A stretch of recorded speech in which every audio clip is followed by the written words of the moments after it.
خطہ ہے جسے مالیگاؤں کہتے ہیں، 2 مہینہ ہونے کے بعد بھی ٹھنڈی ٹھنڈی ہوائیں چلتی ہے، بادل اٹھ کر آتے ہیں اور بادل گھر جاتے ہیں، ایسا لگتا ہے کہ بس اب موسلادھار بارش ہوگی۔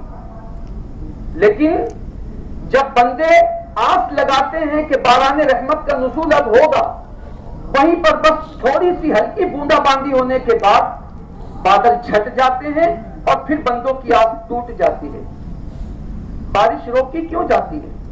حالانکہ آپ ہندوستان کے دیگر علاقوں کا جائزہ لیں، کہیں تو حال یہ ہے کہ سیلابی صورتحال ہے، بارش اتنی ہو رہی ہے، لیکن اسی میں ہمارا ایک خطہ مالیگاؤں ہے جسے ہم گنبد و مینار کا شہر کہتے ہیں، جہاں پر روزانہ سینکڑوں دروس اور اجتماعات ہوتے ہوں، جہاں پر روزانہ سینکڑوں مکاتب اور مدارس میں قرآن شریف کی تلاوت ہوتی ہو۔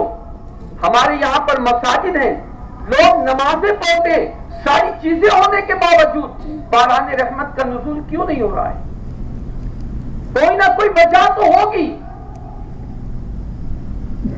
کہ قدرت ہم سے ناراض ہے۔ وجہ اس کی اگر ہم تلاش کرنے کی کوشش کریں تو قرآن اور احادیث کی روشنی میں ہمیں یہ وجہ سمجھ میں آتی ہے کہ قدرت کی غیرت کو بندے جب چیلنج کرتے ہیں تو قدرت کی غیرت کو جلال آتا ہے، اور قدرت کی غیرت کو جلال اس وقت آتا ہے جب بندے گناہ پر نڈر اور بے باک ہو جاتے ہیں۔ حدیث مبارکہ کی روشنی میں کچھ چیزیں ہیں جن کی وجہ سے باران رحمت کو روکا جاتا ہے۔ اس میں تو ایک چیز ہے ناپ تول میں کمی۔ اگر جب قوم ناپ تول میں کمی کرنے لگ جائے، دھوکہ دہی کرنے لگ جائے، فریب دینے لگ جائے تو باران رحمت کا نزول روک لیا جاتا ہے۔ اس کے بعد زکوٰۃ ادا نہ کرنا، یہ بھی باران رحمت کے رکنے کا سبب ہے۔ پھر اس کے بعد فرمایا گیا کہ جب لوگ گناہوں میں ڈوب جائیں تو اللہ باران رحمت کو روک لیتا ہے۔ کسی جگہ پر یہ بھی بیان کیا گیا کہ جب لوگ اپنے رشتہ داروں کے حقوق ادا نہ کریں تو اللہ باران رحمت کو روک لیتا ہے۔ یہ وجوہات ہیں جن کو آپ اور ہم دیکھیں احادیث کی اور قرآن کی روشنی میں۔ یاد رکھنا، جب کوئی قدرت کی غیرت کو چیلنج کرتا ہے تو پھر اس کا جو ہے عذاب آتا ہے، اور عذاب کی صورتیں الگ الگ ہوتی ہیں۔ نعمتیں اللہ یوں ہی نہیں بدلتا۔ قرآن میں فرما ان اللہ لا یغیر ما بقوم حتی یغیروا ما بانفسہم، اللہ کسی قوم سے نعمت کو اس وقت تک نہیں چھینتا یا اس نعمت کو نہیں بدلتا جب تک کہ وہ قوم خود اپنے حالات نہ بدلے۔ اور پھر آگے فرمایا وَإِذَا أَرَادَ اللَّهُ بِقَوْمٍ سُوءًا فَلَا مَرَدَّ لَهُ، اور پھر اللہ جب کسی قوم سے برائی کا ارادہ فرمائے تو اللہ کے اس ارادے کو کوئی ٹال نہیں سکتا۔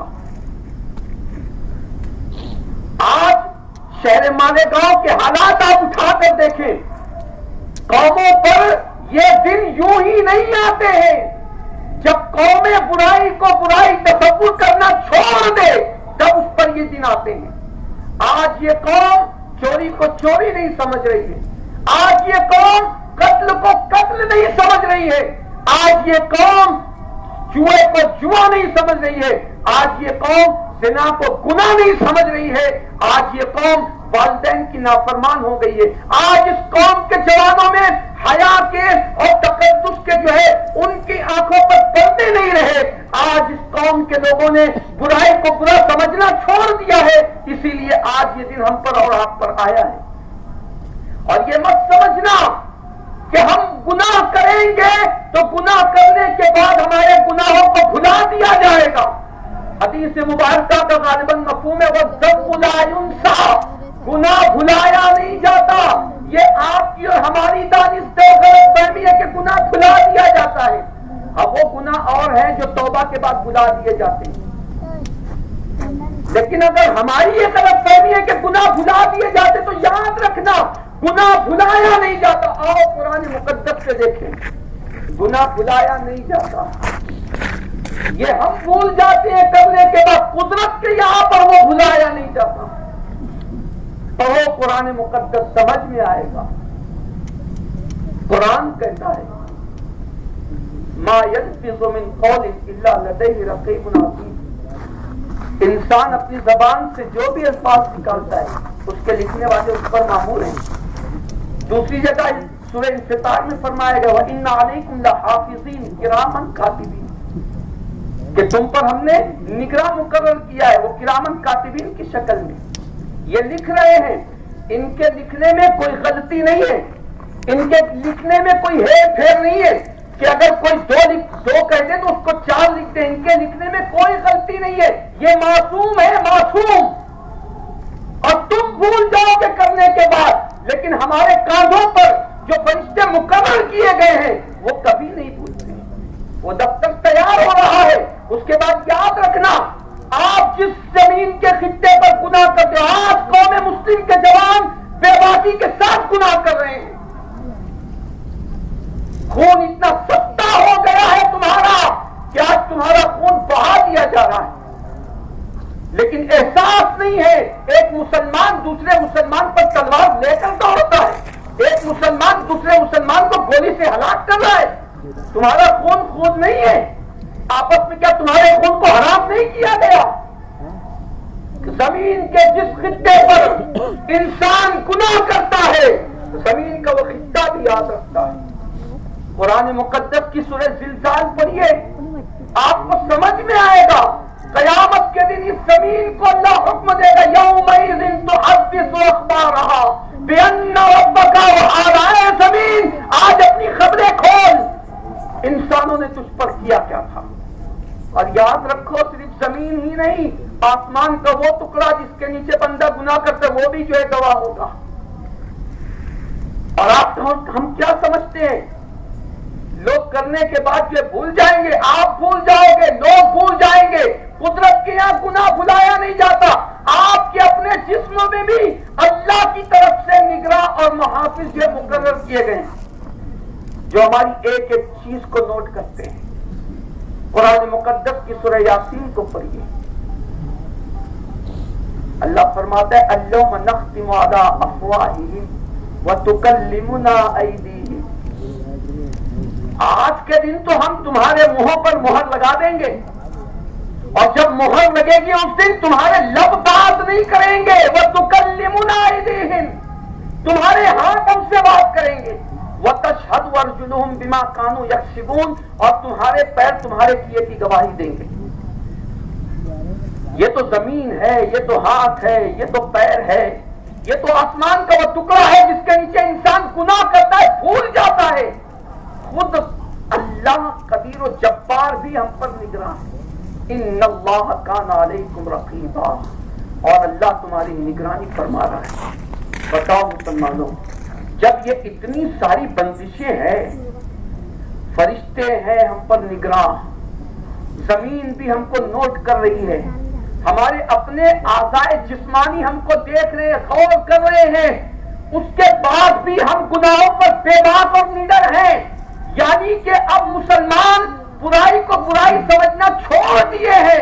اسی لیے باران رحمت کا نزول رک گیا ہے. اب اگر اللہ کی رحمت کو منانا ہے تو اس کا ایک طریقہ ہے اللہ کی بارگاہ میں پلٹ جاؤ، رجوع ہو جاؤ اللہ کی طرف. جب بندے اس کی طرف پلٹتے ہیں تو حضرت ہود کا قول ہے یا قوم استغفروا ربکم، اے میری قوم اللہ کی طرف توبہ کرو. ثم توبوا الیہ یرسل السماء علیکم مدرارا، جب تم توبہ کرو گے تو اللہ تم پر سناٹے دار بارش برسائے گا.